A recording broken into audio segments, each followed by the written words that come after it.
Welcome back to Proper Madness. I'm happy to have you back if you're a returning listener. If you're a new listener, my name is Sabby, and I have a very unique perspective on mental health. I believe wholeheartedly that we can turn anything that we have been through and alchemize it into bettering ourselves mentally, emotionally, and spiritually. I also get to have the wonderful chance to speak to some amazing individuals, all very unique in their own stories from all around the world. They get to tell their lives, their stories, their hardships, and how they've overcome it. It helps you feel less alone, to know and understand that the way out is always through the eye of the storm, no matter how much we like to avoid it. Grab a cup of tea. If you're not a tea drinker, grab your coffee, and let's sit down and tune into ourselves so that we can learn to connect to other people. We never know the weight of our words and how they might help someone. Welcome back, everyone, to Proper Madness. My name is Sabby, as you hopefully know and remember. If you're new here, welcome. I have Grace on with me. I will let her introduce herself so I do not butcher her last name. Hi, everyone. Hi, Safi. It's been lovely to be here. My name is Grace Nikae. I am a fractional CMO and brand and content strategist located in New York City. I have walked a bit of an unusual life, which I think we're going to get into today, but that is currently what I do. I just recently moved back to New York about a year and a half ago. Oh, wow. Where did you move from? What caused you to move back to New York? Well, I was in Hawaii prior to this, which is where I grew up. Before that, I was in Europe, and then before that, I was in New York. So I kind of went around the world and then ended up back in New York City. Oh, I came back because I'm a big believer in seasons of life, and I think with every new chapter, there has been some sort of pivotal change in my life, and I was starting to end my season in Hawaii, and I felt it, and I was being called back to New York. I felt a calling to come back, and so I decided to honor that, and I moved back. I love that. We can even just jump into that. The calling to the changing of seasons, right? I think sometimes we overstay our welcome unnecessarily, maybe due to fear, and some resistance there. So I think it's good that you listen to that. Have there been any other seasons in your life where you felt a calling to shift and to move that you'd like to talk about, that was very compelling for you in your journey? I think looking back on my life, each time certainly I pivoted in terms of my career and what I've done were certainly, I think, large sort of seasonal shifts because those shifts also accompany a lot of personal change and growth as well, right? Those two are always intertwined. And when I look back on it, certainly when I left music, that was, of course, an enormous shift in my life.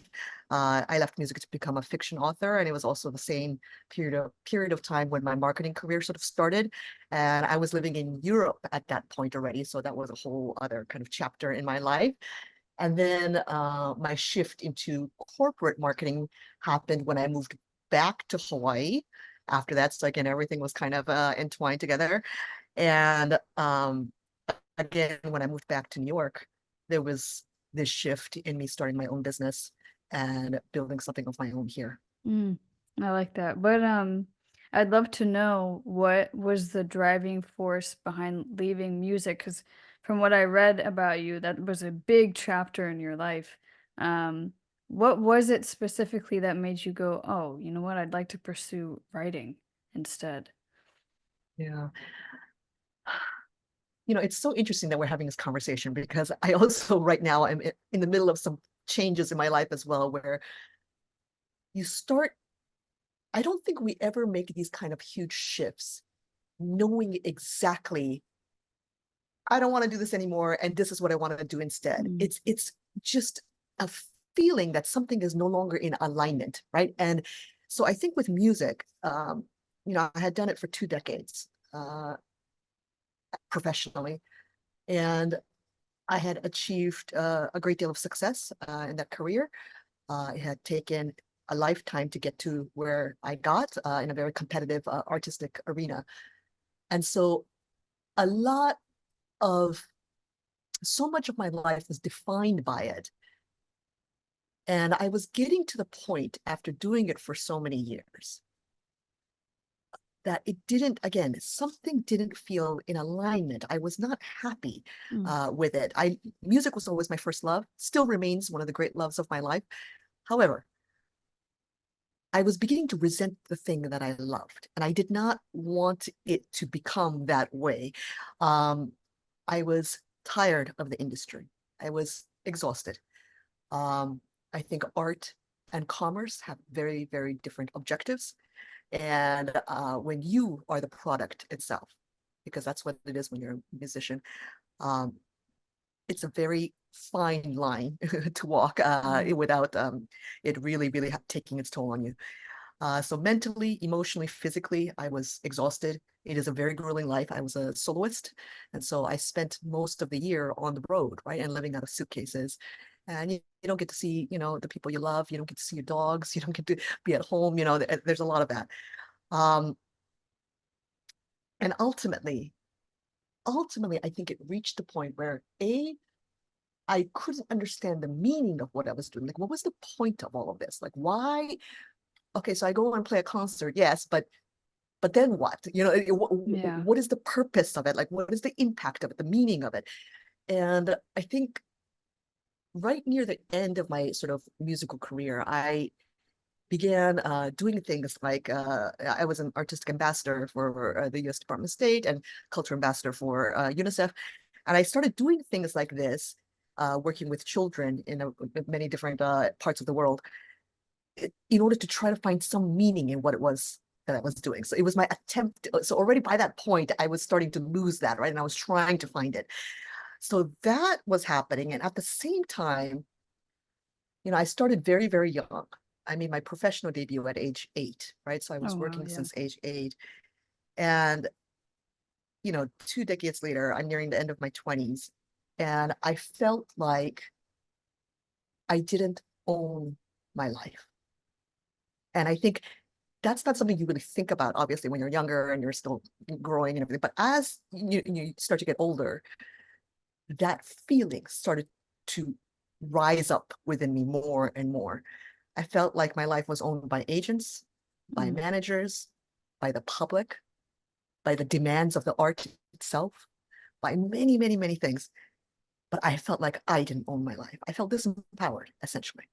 And I wanted to know who I was outside of music because everybody perceived me through that lens. I was pianist Grace. Mm. And when you grow up like that, you know, so much of our understanding of ourselves, our identity, is also shaped by those around us, right? How we perceive ourselves within that context. And so I could only see myself in that way. I knew I was more than that, but I didn't know what. I didn't know who I was.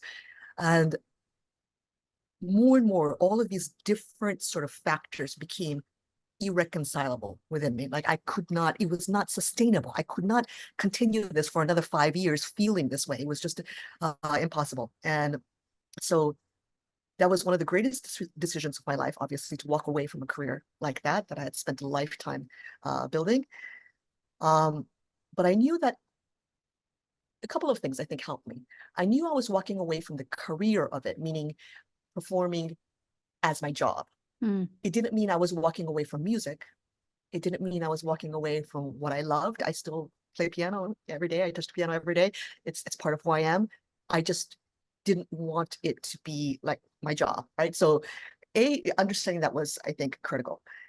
B, of course, there's so much self-doubt and fear when it's so ambiguous and you have no idea.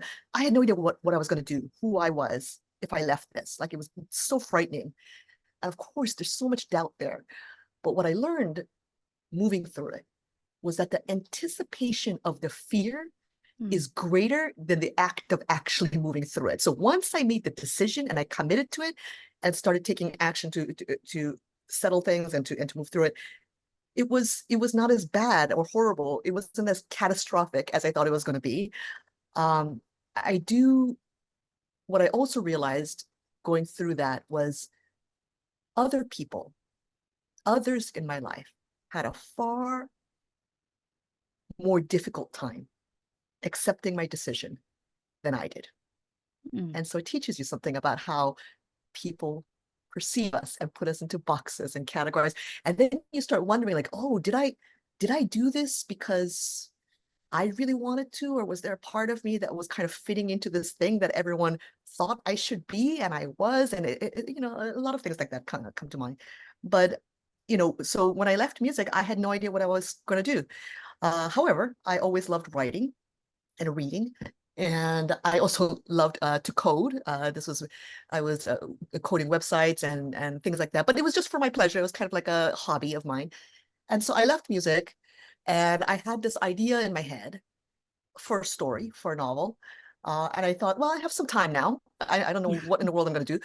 Let me just see if I can write this idea, explore this idea that I have.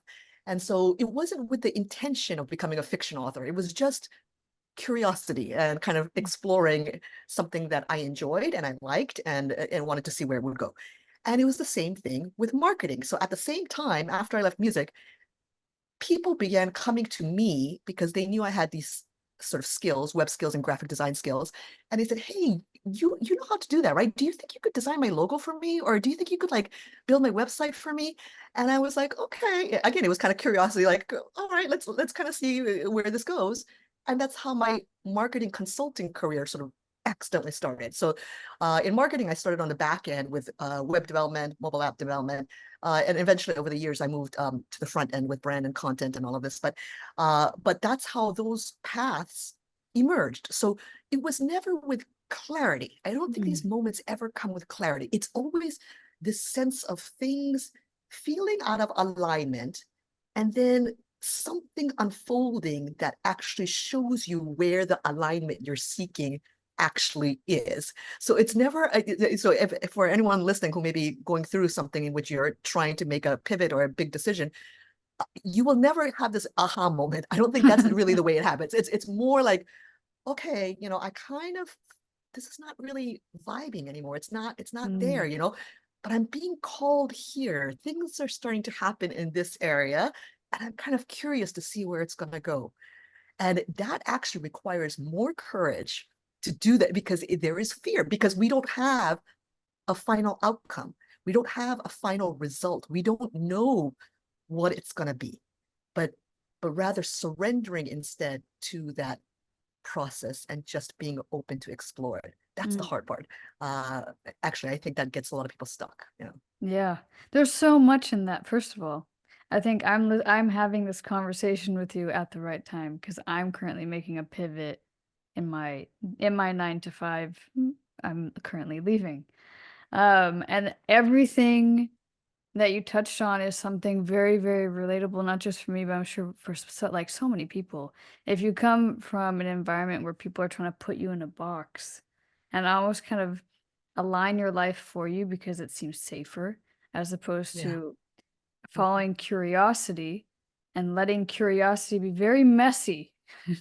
Like you said, Yes. there's no clarity. Yes. Yes. It is very like, and I was telling my younger brother about this. He's 8 years younger than me. And and I think you'd relate to this. We had a moment. He's also in the arts. So we're both very creative people. He's in acting.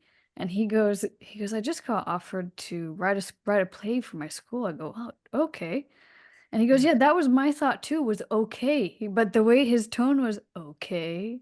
And then he goes, well, then I started. And then the other thought he had was, okay, well, this is really going in this direction. And he another, okay.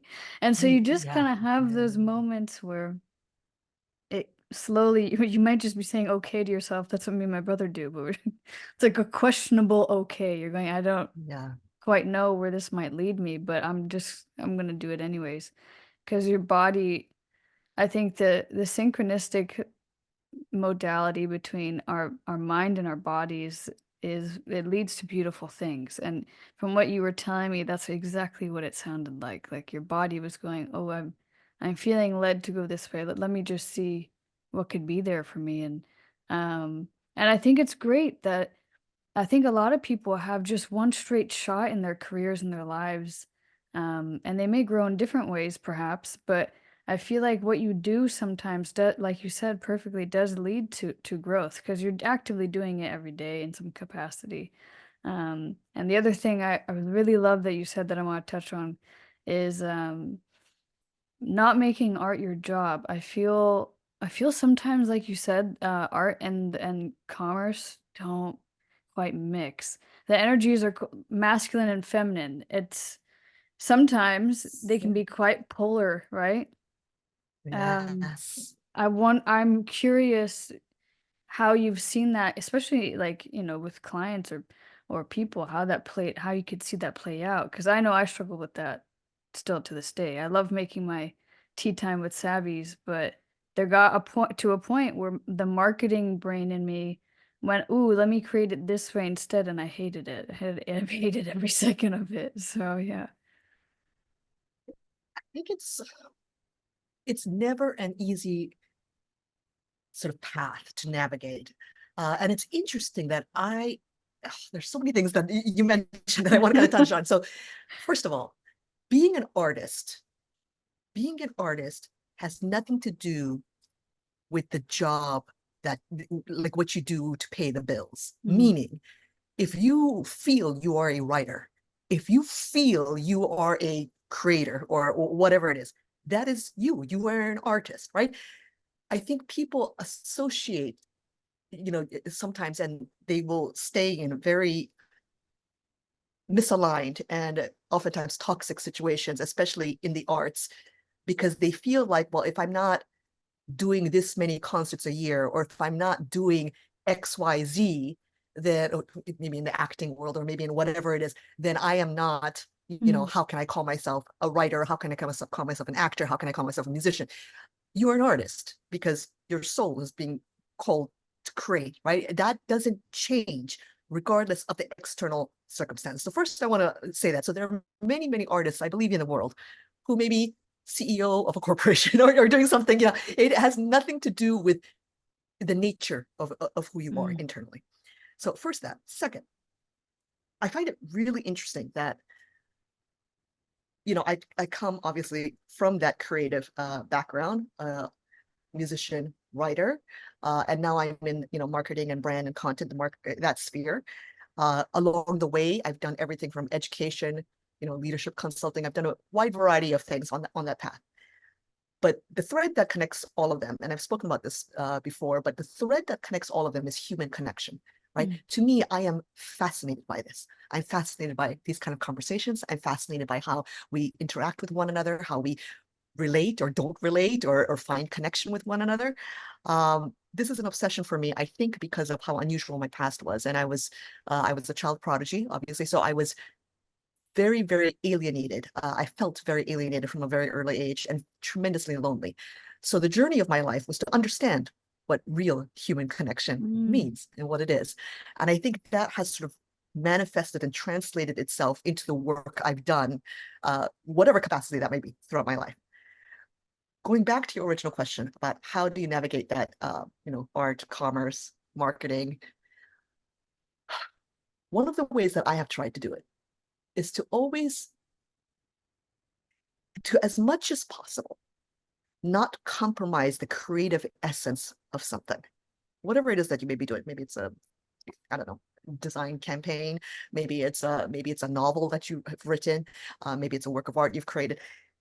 That process of creation, that essence of it, is really what the heart of art is. The process of it, right? Not the result, the process of it.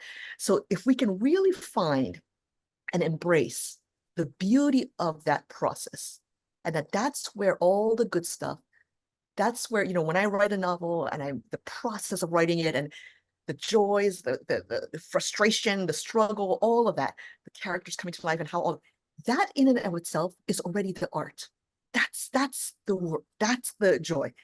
And then once it goes out, once we get into the business part of it, where it becomes Mm. about marketing and how do we translate that to other people understand, it's no longer yours to control in that Mm. way, if that makes sense. You've already done the essence of it, the creative essence of it. That's where the beauty is. That's where all the good stuff is. That's what the point of it was. I think when I was younger, I struggled with this so much because in music, like I said, I was the product, right? I myself was being sold as the artist. And that becomes a very difficult line to kind of, where do I end and where does the public begin? And I think even nowadays, we see this a lot with influencers who struggle with, where do I end and who I am, and then the expectations of the public, right? Of their audience, of these people, because you're kind of, you are the business, right? It's you are the product. So that part is always hard. I think once I got into books and these kind of things, it becomes a little easier because the book is the product, right? The book is not me. And I can think of it, there's an objectivity there. So I can think about how to market those books. I can think how to do it without me getting pulled into the equation, right? Like I've already done the work in writing it. That was me. That was my part of it.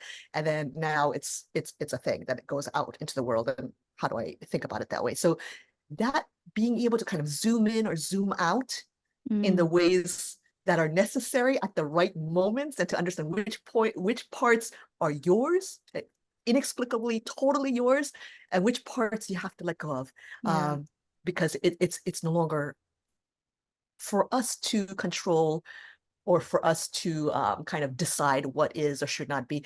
That sort of balance in art is also very hard, but it's an equation. It's that equation that's necessary. Yeah. I love it. Every time you say something, there's like 10 things I like want to ask you about, and I have to mentally stop myself and go, okay, we can't ask 10 questions. I think the initial point, okay, so the identity aspect of it, I feel broadly, is something that I think a lot of artists struggle with, and the way that you were explaining your alienation behind, I can't imagine just how lost you can be, especially as a kid, right? When you become a product, and your art and your essence in a certain way, shape, or form is almost used and kind of taken out of you.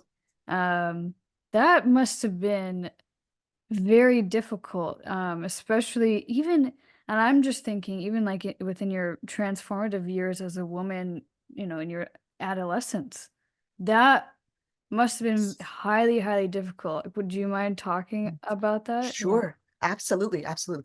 Yes. So that loneliness, you described it very, very well. Certainly because of the nature of my life, that loneliness and alienation was there, but it was there on so many different levels. I am a first generation immigrant, so all of my um, relatives and family, I had no support system. We had no support system in the States. They're all in Japan. My parents did not speak English, so I became sort of the front face of the family. A very typical first generation immigrant experience, taking care of everything and handling all of that, right? Doing that. So there's that level of alienation. There's the level of alienation that what excited me, the things that I did, were not relatable to children my age. And I had a difficult time also relating to children my age because of where I was at.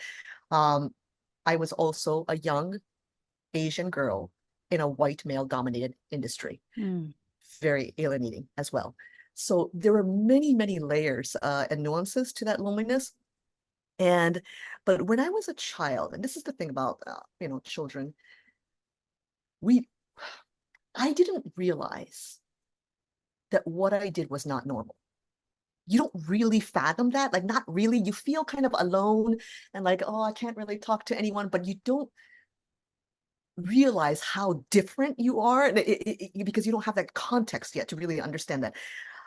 It was, and alongside that, I never experienced fear as a child because children don't really, you don't know enough to be afraid to fail yet, right? You don't know enough. That's why children can be very bold and they'll go and do things, and they don't have any of that. It was really when I hit, like you said, my adolescence years, that I would say maybe 12 to about 16, really that range, and especially 13 through 15, I just remember very clearly, were extraordinarily difficult years for me because first of all, my body was changing. I was changing, right? I was growing.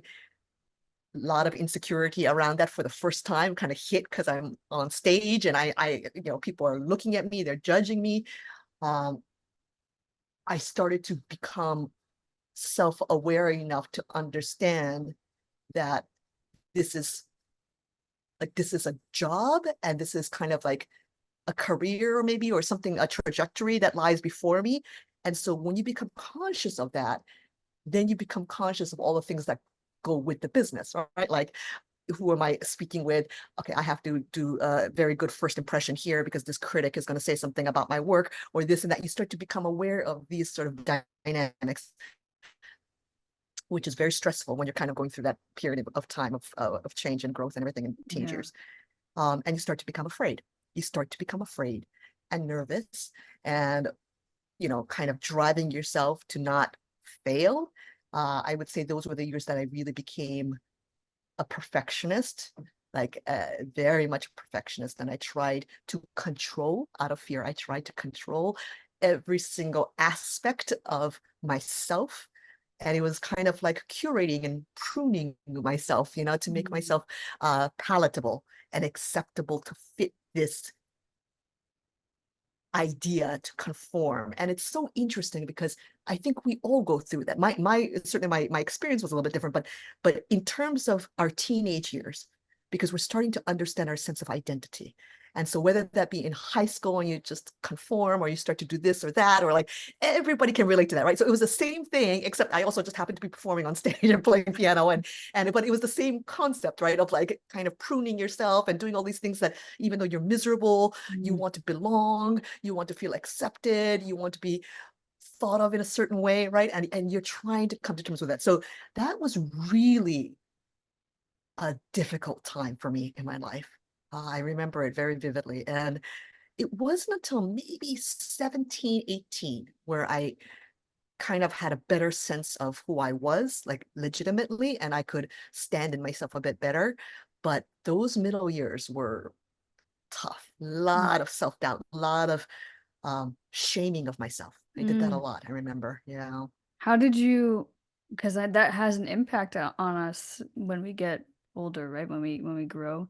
What was your way of transforming out of it and kind of releasing that? Because I know in my experience, very different upbringing, but I also had like a lot of identity with being the only same thing I relate South Asian woman in a community full of just white dominated people who didn't really quite understand me.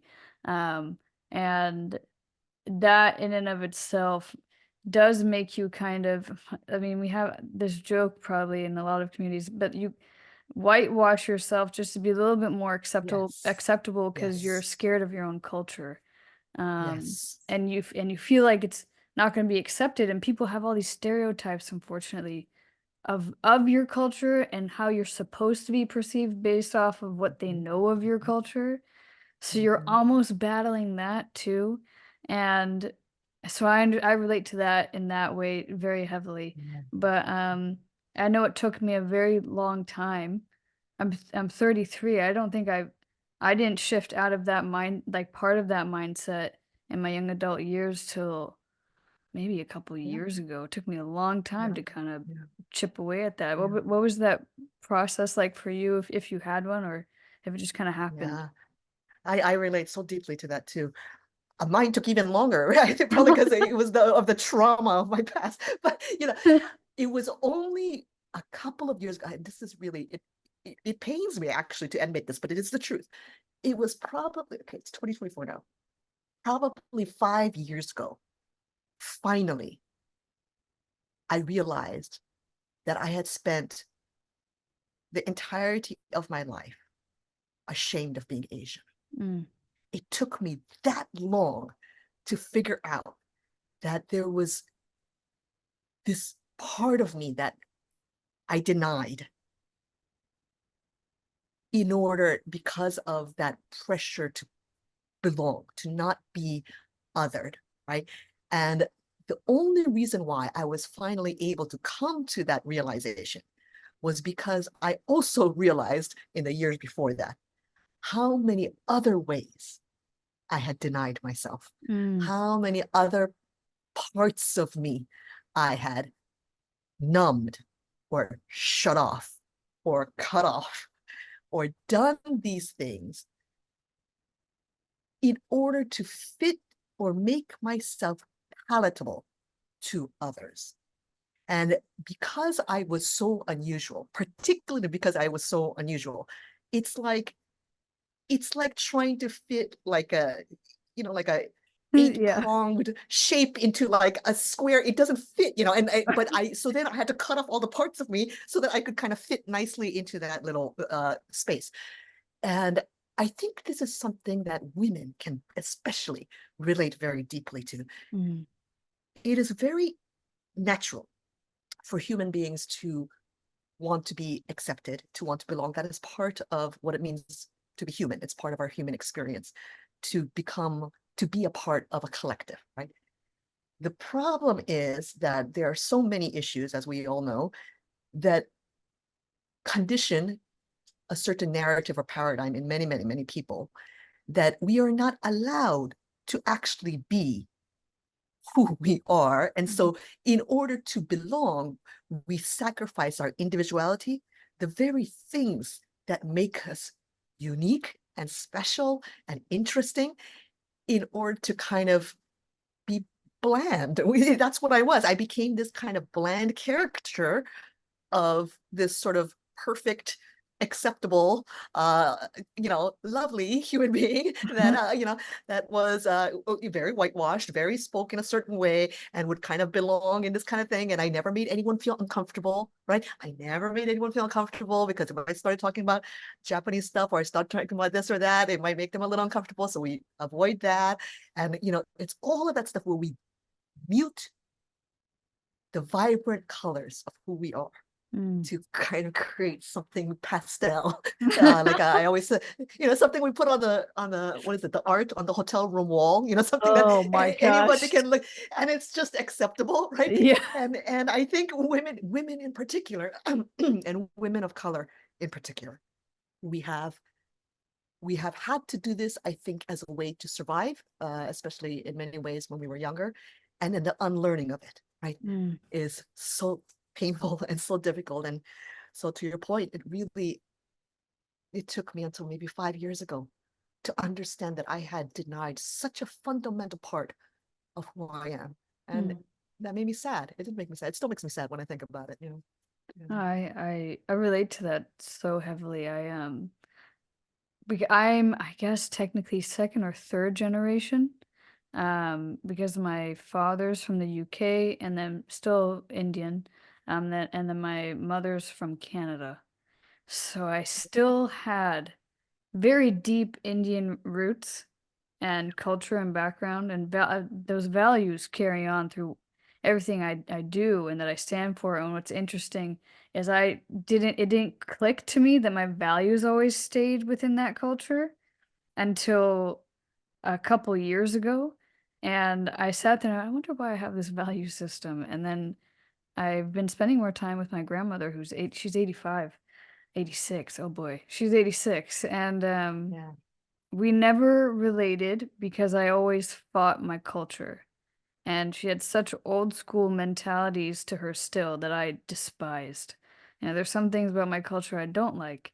Um, Yeah. and she still carries those values, and I hated it. So I always connected, well, I don't like my culture and my identity because it doesn't fit that and that toxicity and whatever. But then I took a step back and I went, wait a second. Wait, it's a little bit more big and broad than I'm really seeing and understanding and valuing. And so I love that imagery you gave of trying to fit a star into a circle and you had to cut off all the edges. Yeah. Yeah. That's exactly how I felt too. I'm Indian, and then I had these very edgy, like this very edgy side to me, which is not normally accepted. And then getting tattoos and dating not Indian men, because I fought that one, and my poor grandmother to this day is like, please. I'm like, sorry, it's not gonna happen. I don't know what to tell you. I'm like, we've tried. I'm 33. I don't know. Um, and all of that, I cut off so many parts of myself to fit, to make my family happy and appease them, but not just them, also my environment, because when I had my more alternative, edgy side that I wanted to live through, people didn't quite understand it and they just chalked it up to like a very angsty teenager that's listening to metal because she's sad. And so and Yeah. so little did they know, no, that I think it's okay for me to have that edge. I don't always have to be soft all the time. I can have the dichotomy of both. And as a woman, I think like especially in regards to being a woman and owning your sensuality and owning your dark and your light, that's something I wish so many more women would understand is it's okay to have layers and have all those colors like you talked about. It's you don't have to be one thing. It's you Yes. encompass all of it, you know? So, I love that so much. That is so beautiful. It's very true because, well, it ties back to all these things, right? Like women shouldn't be angry and they should smile. Why aren't you mhm. smiling? Why aren't Oh, you feeling? It's all these things that just yeah. over the years just numb you, right? And Yeah. it's like, no, you're a human being with the entire infinite gamut of what it means to be human, which means also the darker layers and the darker shades. And there's nothing to be afraid of. There's Mhm. nothing wrong with that. It's just part of being human. So it's that. Yeah, I love that so much, that full range of what Mhm. it means to be a woman. You're right. Yeah, Yeah. yeah, it's and I like you well, you inspired me to get there mentally because I was thinking about it as you were telling your story and um yeah, to have all those layers as a woman trying to find their identity clearly as you were. And I admire just the sheer direction and will that you have with your curiosity because I feel a lot of people can have curiosity, but there's no direction. You can have it, but not a lot of people will actively do something to walk towards it. So I feel like it's very admirable that you did do that. And I even find that even in people's mental health as well, right? When they're trying to overcome something, anything, in any sort of adversity, there's moments in like little pockets of space where you have the moment to take a step to get you out of whatever current circumstance you're in. And it's that space where you figure out more about yourself, I think. Yeah. Yeah. I would love to know for you when you did anytime you did take those steps, do you if you can recall, what is there what was that motivation in that little pocket of space that you took the leap? I love this question. Fear never goes away. And the process and journey of understanding, accepting, and loving yourself is one that lasts a lifetime, in my opinion. So it's never like you reach one moment and suddenly you're a master and you like completely love yourself and you're like, it never quite works that way. But what does change, I think, is that each time you move through fear, each time you sort of peel back another layer of yourself and see yourself and understand yourself and have compassion and acceptance for all the parts of you, right? Not just the good parts, but also the other parts, the darker parts. Each time you do it, it gets a little it's always hard, but you can move through it quicker Mm, because you recognize it faster. So because I have sort of moved through fear and a lot of things a number of times in my life, when it pops up, when I am triggered, I recognize it faster. I know what the issue is, and I'm like, okay, it's this thing popping up again, Grace. All right, you know what that is. Okay, so first of all, being able to, I think, move through that critical sort of, like you said, that space, that step, is learning to be okay with discomfort. mm. This is the part that's hard because it sucks to move through. There's no other way. And it's always going to suck. It's always going to suck when you're moving through something like a change or fear or like facing yourself and realizing stuff. It sucks. It's painful. It hurts. You want to kind of just go back to not knowing. You want to be more comfortable, right? It's that discomfort and learning to not only sit in it and sit within it, but to be okay with it because you know it is not going to last forever. You are there because you're in transition. It is a necessary component of it. You can never go through something without that element of discomfort. It will always be uncomfortable. And just being like, okay, yeah, this is kind of like making me anxious right now. And God, this is really scary. And oh my gosh, I'm so like, I don't know what's happening. I don't know but but I know that this is the discomfort of something new. It's the discomfort of growth. It will not last forever, you know, and I just have to be able to see it through. If you can sit through that, you can get on the other side of it. And I think that's the part that is we want to avoid always. So we kind of don't venture into it. Yeah. Oh, I love that. I love that you said that too, because it's my dad always used to tell me get comfortable being uncomfortable, and then that became a quote recently that's quite popular, and I went, what are the odds? And I've seen it time and time again. Just I think spiritually, divinely, I just keep being guided to that. And but what's crazy is I think like people like you and I who can relate to our stories, who've been through a strange amount of very uncomfortable things in your life, you do just kind of get used to it. Like you said, you're like, okay, like it doesn't still doesn't feel great, but Yeah. you do have it. You do move through it a little bit more quickly than if you were to be comfortable your whole life. And I Yes. think a lot of people it's easy to stay where you are because that's all you know, and Mm. it's easier to stay in your little safe cocoon and nook because it feels good, but at the same time, you don't really know what's gonna be on the other side. It's the other side, you know, like the unknown is what we fear the most, and you said that in your own but you said this basically the same thing. You said it so well. I had a question that left my mind, but I don't think it matters.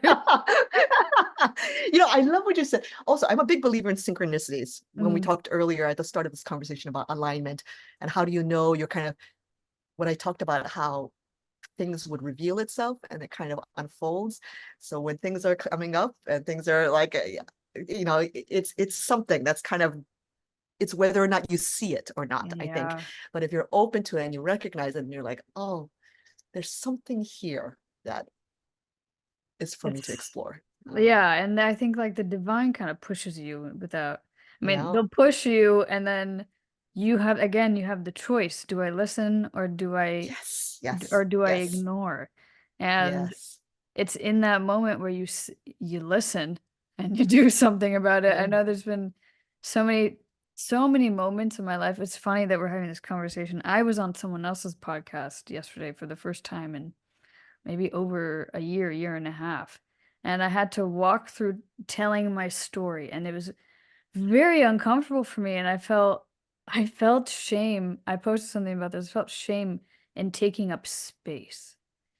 And for some and what's kind of interesting is the 2 tea times I had filmed leading up to me being on that podcast.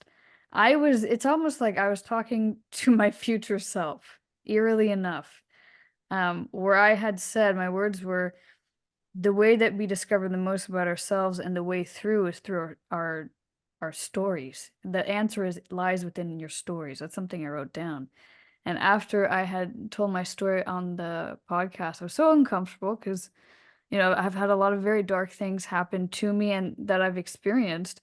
And so to retell that, I felt so uncomfortable. And then I made a TikTok and explaining my experience and how I felt. And I just said, you know what? If you ever feel embarrassed or ashamed to share your story, don't, because there could be someone else out there that it could help them get to where they need to be. And lo and behold, I got a message from like a really old friend of mine that I have not spoken to in 5, 6 years. And she messaged me, she goes, Sabby, I saw your TikTok. I go, what are the odds you've seen my TikTok? I don't have a big following. So. And she goes, I know this guy who just started his own podcast. And she's like, I really think you should go on there and tell your story. She's like, I don't know what your story is about, but I feel like you two would really get along. And even more weird, I reached out to this person and for some reason, we have a lot of mutual friends that I never knew we had. So we've just been right in earshot the whole time, and I had no idea. So it's always interesting where these inklings take you without knowing. Yes. I love what you said about because the work that I do with my business right now, what is your story? This is always what I Mm, lead with. What is your story? Um, I love what you said about how in telling that story, there's so much so much that can come from it, the power of it. I think for many of us women who have been through a lot of things, who have been perhaps shamed into silence or to not share our stories in a lot of ways, to be made to feel that we cannot take up space with our stories. It's such a transformative thing when we share our stories. And I have a story about TikTok too. And I'll share this. I think, I've talked about this on TikTok. I've shared it in other areas, but I haven't really spoken about it much, but I think it ties very strongly to what you just said. So when I ran my leadership consulting business, which is what I did prior to what I do now, I built the business purely on TikTok. As a sort of leadership empowerment sort of content creator. TikTok just personally remains my favorite platform of all time. Yes. And so, yes. So, I was there all the time and I was producing content and doing all this stuff. And I had never spoken publicly about some things from my past. And when I was on TikTok, creating that content, people didn't know who I was. They didn't know about my past as a musician. They didn't know.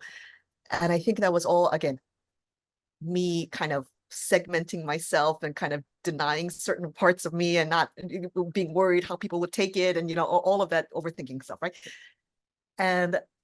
But my TikTok continued to grow.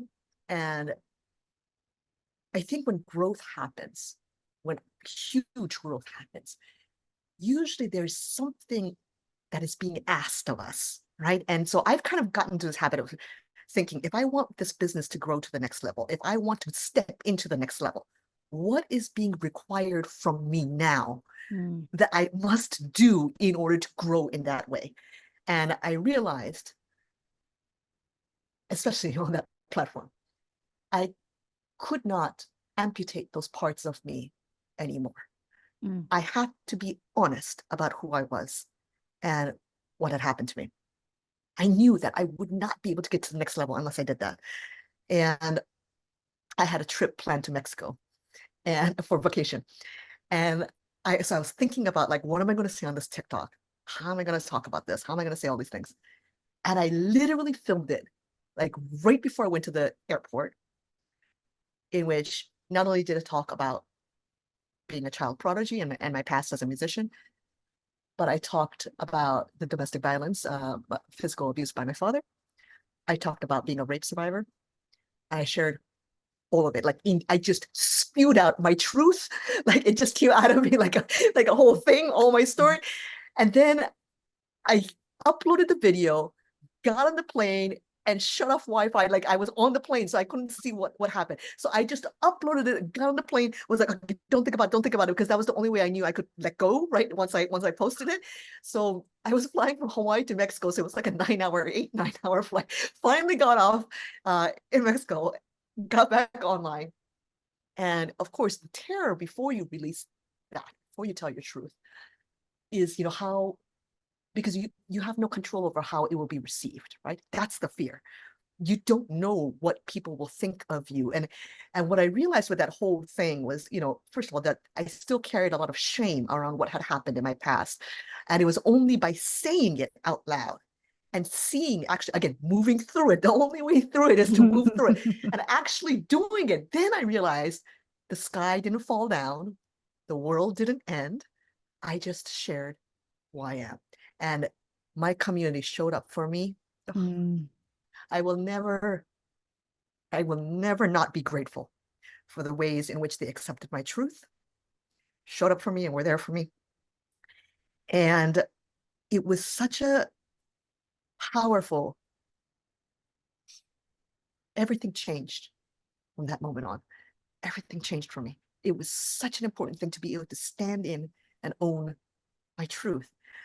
The other day, I did a podcast interview, and someone wrote, like, it just always moves me how honest you are, or like how you share, like, everything that happened to you, and like the pain or whatever it was that I went through in my life.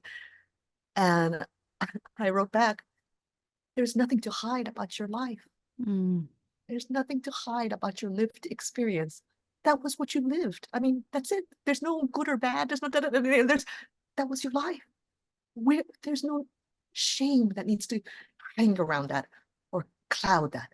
It was the life that you lived. That was the life that I lived, right? It has no bearing on the quality or character of who I am. I am who I am, and I walk that path, and I have nothing to hide. I have nothing to cover, Mm. and so, but I think women very often, again, that shroud of silence in order to be acceptable and palatable and not difficult, and Mm. all those other things, and we silence our voices and our stories, but they're so necessary. They're so important. Even if it's 3 people that that you posted to on your Instagram, wherever it is, but just articulating it and saying it Mm. is where that truth soars free. I think you probably just told me exactly what I need to hear, because after I got on that podcast, I had so much anxiety inside of me. I went, "Oh my God." And this is what I posted on TikTok too, and it didn't blow up, but I got a significantly larger amount of a reaction than I'm used to. And it was like a clue in and an inkling to me of, oh, this is what I need to start sharing. Like, yes, my tea times are great, but maybe if I were to pair the two together, it would a lot of magic would hold into it. But that's neither here nor there. But what you said holds so much weight, because I think we have so much shame in expressing our truth, because we probably were in an environment where, and I don't know if this is also in your culture, but I know in my culture it was very much like, you don't ever talk about anything bad that's ever happened to you. Anything that's Yes, happened in yes. our family should always stay in our family. Don't put your family in a bad light ever. And just all those beliefs. So when I had shared my story, because my family was part of my story, I felt guilt. There's some things I do omit because that's their business, but at the same time, there were parts where I was like, "No, but this was a part of what I went through, and I have to share it, because there could be someone out there that's experiencing the same thing, and they might need to hear what happened." And then it opened a very beautiful moment last night between my mother and I. My parents are divorced, and I had told her that I went on the podcast. She said the exact same thing as you. She went, "That's the life you lived. Why don't hide it?" And my father over and over again inadvertently would tell me separately. He goes, "Sabby, your stuff's probably gonna take off when you start telling people the real story." I go, "But I am." And he's like, "No, you're telling them like the symptoms of everything and like how you've overcome it. No one knows this." He goes, Mhm. "So if you start telling them this, it'll be a different connection." It is human connection, because I think as human beings we connect to other people's deepest truths, and sometimes darkest truths and experiences, because none of us are perfect. And I definitely had that shame and that fear after I shared my story. I went, "Oh my God, people are gonna know I did all of this, and I used to be this way." And then I stopped and went, "Well, yeah, but I used to be. I'm not that person anymore." So Yes. it's not, you know. So thank you. What Yeah, no, of course. And I love that we're talking about this, because I really think it's so important. One of the things that helped me, and maybe someone who's listening maybe is in a similar position where they're trying to garner up the courage to be able to tell their story and to do, and they're, so one of the things that helped me was just think of it for yourself. Like if I'm scrolling TikTok or social media or something, and someone shares, for example, their story with addiction and how they overcame it, or their struggle with something huge, very, that's such an important part of their journey, and they share it. Does anyone judge them? Do you judge it? I Mm. never judge them, because when I hear those stories, the first thing I think is, that is so brave. Mm. That is so brave to have gone through what you did, and owning it and sharing it and just talking about it, because it's a part of the life that you've walked, the journey that you've walked, right? That's it. But how brave, right? So when you do that, it's the same thing. No one's going to be sitting there like saying like, wow, because this and this. No, they're going to be like, wow, that's so inspiring. That's so brave. it's so amazing to see like people owning their stories. That is going to be the reaction. And that helped me a lot when I led up to that, making that post. I would remind myself, like, think about how you feel when you see these things. Like, no one ever reacts in the way that you think. This is the fear that keeps us, held back. I promise you, I didn't have one, and that post blew up. It was like, I don't know, I think I had over 80,000 likes or something like that, and it was big. Not a single comment was cruel or hateful or judgmental or any of that. All of it was like, I relate. I also survived this, or I went through that too, or thank you for sharing your story. It's I promise. Just think of, yeah, that helped me a lot. When you think of it in that kind of context about like, how do you react when you see, you're not judging them. You're like, wow, that's amazing. I love that. That's what Yeah. people think. Yeah, you're Oh, 'cause you're so right. I was telling this girl at the gym the other day, she wanted to learn how to use a certain machine, and I was helping her out, and I don't know her very well at all.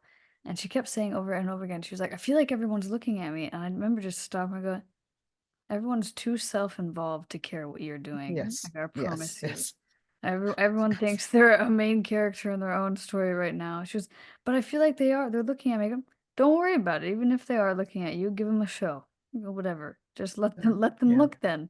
If they want to do that. And it's to your point. It's always our perception of ourselves that we project, that we think yes, people are gonna yes, think of us, yes, and that's not yes. true at all in any capacity. I hope more women will share their voices. This is my great hope, my great dream. Mm. Um, it took me a very long time to find mine.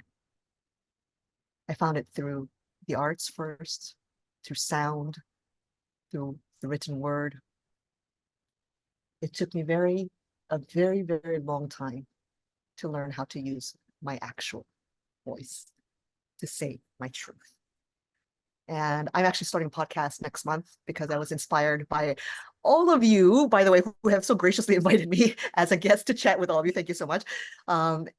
Because I realized this is something I always tell everyone about content and social media too. Your voice matters. Every individual voice matters. And I realized, well, I should probably take my own damn advice and start a podcast of my own. And so I would love to see more women use their voice Mm. in whatever form that may be. And I do hope that these kinds of conversations, they matter. And I hope that you can continue to have more of them. I hope I can continue to have more of them. And I hope those who are listening can also start their own conversations in their own lives. Yeah, your story and your point of view and just your wisdom is very inspiring to me. So I would hope that more women find more women that we can like look up to and aspire to in that way. Because it feels like you've lived many different lives in in a shorter amount of time. And so it's women like you, because I think as women we're always looking for role models. We're always looking for Yes, someone yes. to inspire us and help us be our best selves. And I feel very fortunate to have met you, and I hope more women, to your point, also find other women to go, the good ones, find the good ones. Just can I make that Yes. you are who you surround yourself with. Yes, So yes, yes. but yeah, I really truly admire, everything that you spoke on today. And honestly, it was an honor to just share space with you and have this conversation. So Thank you so much. That's very kind. Thank you. I'm primarily on X, Twitter, X. I never know what to call it anymore. So you can find me there. My username there is Kizuna NYC. That's Kizuna NYC. And you can also find me on my website, kizunanyc.com. thank you so much for listening. I hope you enjoyed this episode. And if you ever want to chat more about anything that this podcast is about, you know where to find me. I'm on Instagram, Twitter, and good old TikTok. And be sure to stay tuned for my Tea Time with Sabby episodes.